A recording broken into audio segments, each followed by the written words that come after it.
Hello friends, आज का जो टॉपिक है ईपीएफओ पर्सपेक्टिव। ईपीएफओ में जो भी सिलेबस है उसके दायरे में लेते हुए जो है पूरा ये डिस्कशन होगा। ईपीएफओ जो है 2 जुलाई 2023 का एग्जाम है, 2 जुलाई का एग्जाम है। इसके पर्सपेक्टिव से आपको टोटल जल्दी जल्दी में जो है वीडियो आपको बनाकर देने के प्रयास करूंगा, ठीक है। लेकिन ये इसमें जो जो टॉपिक है, जैसे एग्जांपल आपको जैसे इंडस्ट्रियल रिलेशन का है ना, इंडस्ट्रियल रिलेशन, ठीक है। लेबर लॉ का जो है लेबर लॉस, ठीक है। और जैसे एग्जांपल सोशल सिक्योरिटी है, सोशल सिक्योरिटी, इसका जो भी सोशल सिक्योरिटी जो भी स्कीम है, गवर्नमेंट जो भी स्कीम है, मिनिस्ट्री ऑफ लेबर का जो भी स्कीम पीआईबी में है, उसका जितने भी सारे अभी तक आए, जैसे ई श्रम पोर्टल, जितने भी सारे अभी स्कीम आए हैं, टोटल आपको सोशल सिक्योरिटी होगा, टोटल आपको स्कीम का जो है डिस्कशन कराया जाएगा इस चैनल पे, ठीक है। यहां पे जैसे एग्जांपल सोशल सिक्योरिटी हो गया, जैसे एग्जांपल आप बात करेंगे, जैसे एग्जांपल आपको पता है कि इंडस्ट्रियल रिलेशन का क्वेश्चन आएगा, ठीक है, लेबर लॉ का क्वेश्चन आएगा और सोशल सिक्योरिटी का आएगा। और जैसे अकाउंटेंसी का क्वेश्चन होगा, अकाउंटेंसी का जो मेजर पोर्शन है उसको मैं डिस्कस करूंगा, ठीक है। और सारे जो जीएस का पेपर होगा, अगर टाइम मिलेगा तो उसको भी डिस्कस करेंगे, ठीक है। आप इस चैनल पे बने रहिएगा, आपको पूरा जो है ईपीएफओ को पूरा आपको सिलेबस कवर कराया जाएगा, प्रयास किया जाएगा, टोटल कराया जाएगा, ठीक है। तो पहले सबसे पहले आप बेसिक इंट्रो समझिए, पहले ईपीएफओ है क्या। उससे भी सवाल आ सकते हैं कि ईपीएफओ है क्या, कैसा बॉडी है, कॉन्स्टिट्यूशनल बॉडी है, स्टैट्यूटरी बॉडी है, समझना पड़ेगा आपको, कब बना है, उसके अंदर कौन एडमिनिस्टर कौन करता है, ये सब आपको समझना है, ठीक है। उसके बाद आगे का वीडियो जो बनाएंगे उसके स्कीम रिलेटेड होगा, इंडस्ट्रियल रिलेशन होगा, उसके रिलेटेड जो भी वीडियो बनाएंगे आपके लिए बहुत ज्यादा इंपॉर्टेंट होगा, ठीक है। जैसे मान लीजिए जो है ये 2 जुलाई जो है 2023 का एग्जाम होने वाला है, इसके पर्सपेक्टिव से वीडियो बनाया जा रहा है। एज सुन एज आपको दिया जाएगा। चलिए आपको मैं पहले सिखाने जा रहा हूं ईपीएफओ होता क्या है, पहले आपको समझना, एक एक बेसिक इंट्रोडक्टरी से सीखेंगे। इससे भी सवाल आने की पॉसिबिलिटी है, बहुत ज्यादा सवाल आने की पॉसिबिलिटी है। इसको डिस्कस करने के बाद में क्वेश्चन भी करवाएंगे आपको, जैसे ईपीएफओ 2020 में एग्जाम हुआ था, उसका एग्जाम का जो क्वेश्चन है उसको भी क्वेश्चन कराया जाएगा इसी चैनल पे। चलिए आपको मैं सिखाता पहले ईपीएफओ। पहले सबसे पहले यह समझना है कि ईपीएफओ है क्या। जैसे पिछले बार जब एग्जाम हुआ था 2020 हुआ था, एमएसएमई का फुल फॉर्म पूछ लिया था, ठीक है, माइक्रो स्मॉल मीडियम एंटरप्राइजेज, ये सवाल पूछ लिया था। आपको ये भी पूछ सकते हैं ईपीएफओ का फुल फॉर्म क्या है, ठीक है। पहले समझना है कि एम्प्लॉइज, यहाँ पे एम्प्लॉयर भी दे सकता है, यहां ध्यान रखना, एम्प्लॉइज प्रोविडेंट फंड ऑर्गेनाइजेशन होता है। यहां पे एम्प्लॉइज और एम्प्लॉयर में अंतर है, यहां पे समझना पड़ेगा। यहां पे यह समझना है कि ईपीएफओ का फुल फॉर्म पहले याद रखना, एम्प्लॉइज होता है प्रोविडेंट फंड ऑर्गेनाइजेशन। यहां पे ईपीएफओ, यहां पे एम्प्लॉइज के यहाँ पे एम्प्लॉयर भी लिख सकता है, ठीक है, एक ऑप्शन में, ठीक है। सबसे पहले इसका फुल फॉर्म, ठीक है, एम्प्लॉइज प्रोविडेंट फंड ऑर्गेनाइजेशन। ये होता क्या है, देखिए सबसे पहले ये बनाया कब गया था, ये जो है ये एम्प्लॉयमेंट जो है फंड एक्ट जो है ये पास किया गया था, पहली बार जो पास किया गया था इस एक्ट 1925 में पास किया गया था, ठीक है। ये एक पहले सबसे 1925 में ये एम्प्लॉइज को सोशल सिक्योरिटी के जैसा काम करता है, सोशल सिक्योरिटी, ठीक है, सोशल सिक्योरिटी के जैसे काम करता है।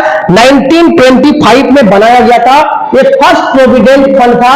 जो प्रोविडेंट फंड का फुल फॉर्म बोलेंगे, क्या बोलेंगे, इसको इन शॉर्ट बोलेंगे पीएफ बोलेंगे। ये पीएफ को पहली बार 1925 में एक पास हुआ था, ठीक है। ये जो पीएफ है इसको एडमिनिस्टर कौन करे, इसका पेरेंट ऑर्गेनाइजेशन जो होगा इसको बोलते हैं पेरेंट ऑर्गेनाइजेशन। ये होता कौन है, ये याद रखना, सेंट्रल बोर्ड ऑफ ट्रस्टी। पूछ सकता है कि प्रोविडेंट फंड है उसका पेरेंट ऑर्गेनाइजेशन कौन है, ये आपको याद रखना क्या होता है, सेंट्रल बोर्ड ऑफ ट्रस्टीज होता है। जैसे एनजीओ जैसा काम कर ऐसा है, ये ट्रस्टी जैसा काम करता है, इसको बोलते हैं शॉर्ट सीबीटी बोलते हैं, सीबीटी बोलते हैं, याद रखना। अब जितना बार डिस्कस करेंगे तो ये वर्ड नहीं बोलेंगे, central board of trustees, in short बोलेंगे सीबीटी बोलेंगे। सबसे पहले उसके बाद यह समझना, यह भी पूछ सकता आपसे कि ईपीएफओ जो है ये कैसा बॉडी है, याद रखना है ये स्टैट्यूटरी बॉडी है। कैसा स्टैट्यूटरी बॉडी है, क्योंकि कॉन्स्टिट्यूशनल बॉडी नहीं है, ये पार्लियामेंट के एक्ट से बनाया गया है, इसीलिए कहते हैं इसको स्टैट्यूटरी बॉडी कहते हैं।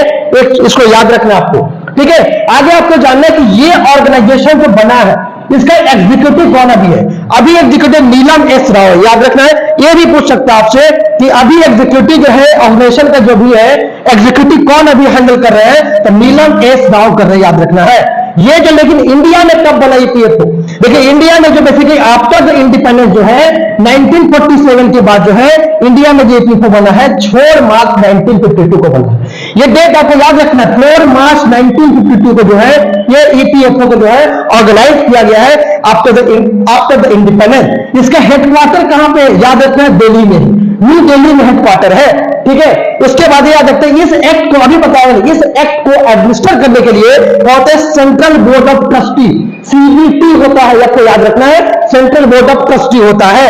इसमें कौन कौन होते हैं? याद रखना सेंट्रल बोर्ड ऑफ ट्रस्टी में जो होता है कौन कौन होता है? इसमें एक चेयरमैन होता है, वाइस चेयरमैन होता है, सेंट्रल 5 जो होता है सेंट्रल गवर्नमेंट रिप्रेजेंटेटिव होता है, 5 गवर्नमेंट का रिप्रेजेंटेटिव होता है, सेंट्रल गवर्नमेंट का होता है। उसमें 10 जो होता है और अदर रिप्रेजेंटेटिव होता है, स्टेट का भी रिप्रेजेंटेटिव होता है, इस सीबीटी में जो है पार्टिसिपेट करते हैं, ठीक है। चलिए आगे देखिए, आपको सिखाते हैं कि उसके इस ऑर्गेनाइजेशन को बनाया गया है। ये ऑर्गेनाइजेशन को बनाया गया है, इसको डिवाइड किया गया डिफरेंट पार्ट्स में। इस ऑर्गेनाइजेशन को डिवाइड किया जोन में, डिवाइड किया गया जोन में। ये जोन जो है इस जो ईपीएफओ का जो है जोन बाई जोन डिवाइड किया गया। उस जोन का हेड कौन होगा याद रखना है, इस जोन का हेड होगा सेंट्रल प्रोविडेंट फंड कमिश्नर होता है। इसका हेड होता है कमिश्नर होता है, उसका नाम है क्या? Additional central provident fund commissioner होता है। इस जोन, प्रत्येक जोन का हेड होता है एक कमिश्नर होता है, उसका नाम सेंट्रल प्रोविडेंट फंड कमिश्नर होता है। ये इसका हेड करता कौन? हर जोन का करेगा। अभी तक इंडिया में जो है 10 जोन है। कितना जोन है? 10 जोन है, आपको याद रखना है। इस जोन को भी डिवाइड किया गया है, वो रीजन बाई डिवाइड किया गया है रीजनल ऑफिस में। उस रीजनल ऑफिस का जो हेड होगा, उस रीजनल ऑफिस का हेड कौन होगा? याद रखना, रीजनल प्रोविडेंट फंड कमिश्नर। कौन होंगे? रीजनल प्रोविडेंट फंड कमिश्नर होंगे। इस रीजनल ऑफिस का जो होगा वो हेड होगा। चलिए आगे बताते हैं आपको इसमें क्या क्या है। उसके बाद अब समझना, बेसिक समझना। अभी बताया मैंने कि इंप्लॉइज और एम्प्लॉय में डिफरेंस है। इंप्लॉइज मतलब जो ये होता है जो काम करने वाला आदमी है, ये काम करने से, लेट्स एग्जांपल ये फैक्ट्री है, ये मान ली कंपनी है, कंपनी ए है, एक कंपनी है, एक कंपनी ये है। कोई वर्कर जो है, बी वर्कर जो है कोई काम कर रहा है इसमें, तो ये कहलाएगा क्या? इसका यहाँ पे इंप्लॉइज कहलाएगा। क्या कहलाएगा? इंप्लॉइज। लेकिन ये कंपनी का जो मालिक होगा, जो हेड होगा, हेड को सोचा जैसे बोलते हैं क्या? बॉस बोलते हैं। ये बॉस जो क्या कहलाएगा? इंप्लॉयर कहलाएगा। क्या कहलाएगा? बताओ। इंप्लॉयर। क्या कहलाएगा? क्या करेंगे? इंप्लॉयर कहलाएगा फ्रेंड्स, ठीक है। तो ये इंप्लॉइज और इंप्लॉयर्स में आप डिफरेंस समझ गए। इंप्लॉइज मतलब काम करने वाला, इंप्लॉयर मतलब काम देने वाला, ठीक है। अब समझना है कि जितने भी इंप्लॉइज है सबको जो है यूनिवर्सल अकाउंट नंबर जो है देना पड़ता है। सबको जो है यूएएन नंबर देना पड़ता है, यूनिवर्सल अकाउंट नंबर। क्या होता है? यूनिवर्सल अकाउंट नंबर होता क्या है? याद रखिए 12 डिजिट। ये भी पूछ सकता है यूएन में कितना डिजिट का नंबर होता है, तो 12 डिजिट का नंबर होता है, याद रखना है। ये जो कंट्री में हर ईपीएफ में, एम्प्लॉयमेंट प्रोविडेंट फंड में जो होता है, हर ईपीएफ में जो होता है ये 12 डिजिट नंबर को जो है कंट्रीब्यूट किया जाता है। इस यूएन नंबर को वेरीफाई करने के लिए जनरेट कौन करेंगे? वो करेंगे कौन? ईपीएफओ करेंगे, एम्प्लॉयमेंट प्रोविडेंट फंड ऑर्गेनाइजेशन के द्वारा जो है इस जो है ये यूएएन नंबर को जो है सब मिलाकर जनरेट किया जाएगा, ठीक है। आगे समझना कि एम्प्लॉयमेंट, आगे समझना है कि इससे रिलेटेड कुछ स्कीम है। ये स्कीम जो काम कैसे करता है? सोशल सिक्योरिटी की जैसे काम करता है। इसका नाम क्या है? Employees pension scheme. Employees pension scheme है क्या?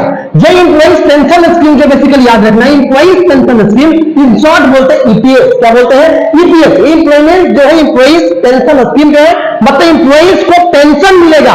कब मिलेगा? याद रखना 58 ईयर के बाद मिलेगा। 58 साल के बाद जो ये पेंशन मिलता है इंप्लॉइज को मिलता है। लेकिन बनाया गया कब बनाया गया? 1995 में जो है इंप्लॉइज पेंशन स्कीम बनाया गया है, इन शॉर्ट ईपीएफ 1995 पे बनाया गया है। याद रखिए इसका काम क्या है? एक सोशल सिक्योरिटी के जैसा काम करता है। दैट मीन जो पीएफ का मेंबर होगा उसको पेंशन मिलेगा। क्या मिलेगा? पेंशन जैसा काम करता है। ठीक है, इसे याद रखना। इस ऑर्गेनाइजेशन जो सेक्टर है, ये ऑर्गेनाइज सेक्टर के लिए होता है। सेक्टर दो होता है, ऑर्गेनाइज और अनऑर्गेनाइज बोल सकते हैं। ऑर्गेनाइज मतलब जो गवर्नमेंट एम्प्लॉइज होगा उसको ऑर्गेनाइज सेक्टर में बोलते हैं। ये फायदा कब उठाएंगे? जब ये ऑर्गेनाइज सेक्टर के होंगे, जब 58 ईयर के बाद होंगे। ये जो है एम्प्लॉयमेंट जो है, एम्प्लॉइज पेंशन जो है, एम्प्लॉइज पेंशन स्कीम का जो है ये फायदा क्या करेंगे, ये बेनिफिट उनको मिलेगा। याद रखना, इस स्कीम का जो बेसिकली एक फ्रेम किया गया, किसके द्वारा बनाया गया? सेंट्रल गवर्नमेंट के द्वारा बनाया गया। जो इसका पावर जो मिलता है, कहां से मिलता है? 6 ईयर याद रखना है, इंप्लॉयमेंट प्रोविडेंट फंड एक्ट, जिसको सेक्शन 6A के अकॉर्डिंग जो है, कौन सा सेक्शन? सेक्शन 6A के अकॉर्डिंग जो है इसको पावर मिलता है, ताकि जो है इसको जो है सब मिलाकर जो है पेंशन प्रोवाइड किया जाए, सोशल सिक्योरिटी प्रोवाइड किया जाए under the section 6A of the employment provident fund act के अकॉर्डिंग जो है 1952 के अकॉर्डिंग जो है इसको दिया जाता है। ठीक है, आशा करते हैं कि ईपीएस मतलब समझ गए होंगे। 1995 में बनाया गया। याद रखना है, किसको याद रखना है? एक सोशल सिक्योरिटी स्कीम है। ये जरूर याद रखना है, किस एज में मिलेगा? आफ्टर द 58 ईयर एज होगा। ये भी याद रखना है आपको। ये किसको बेनिफिट होगा? किसको बेनिफिट होगा? ऑर्गेनाइज सेक्टर के लिए फायदा होगा। ये आपको याद रखना है। किसके द्वारा पावर दिया गया? सेक्शन 6 ऑफ द इंप्लॉयमेंट, जो इंप्लॉयमेंट प्रोविडेंट फंड और एक 1952 के द्वारा ये पावर दिया जाएगा। ठीक है, अब समझिए पहले कि इंडिया जो है, इंडिया और पूरे वर्ल्ड से रिलेटेड सोशल सिक्योरिटी स्कीम में जो है इंडिया वर्ल्ड कैसे इंगेज है, ये समझना है। इंडिया जो है सोशल सिक्योरिटी में जो है इंटर किया है। ठीक है, इंटर किया है और उसके बाद एग्रीमेंट साइन किया है।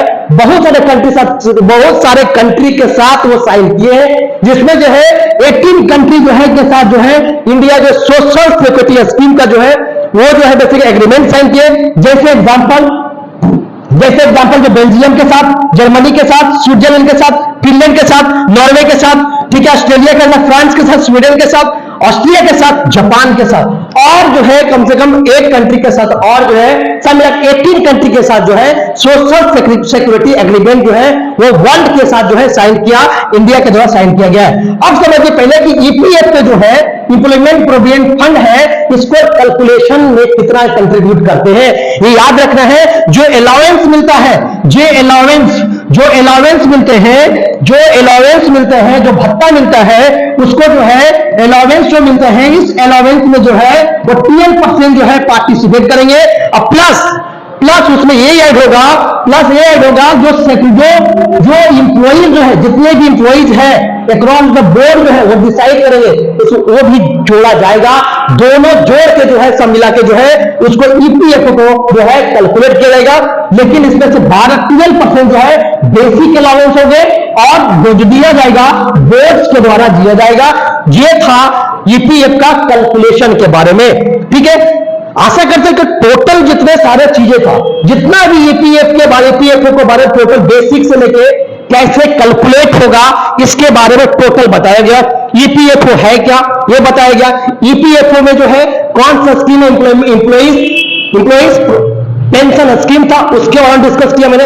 उससे क्या फायदा होगा, कितना साल के बाद होगा, फिर इसके बाद बताया गया एम्प्लॉय में क्या डिफरेंस, ये बताया गया।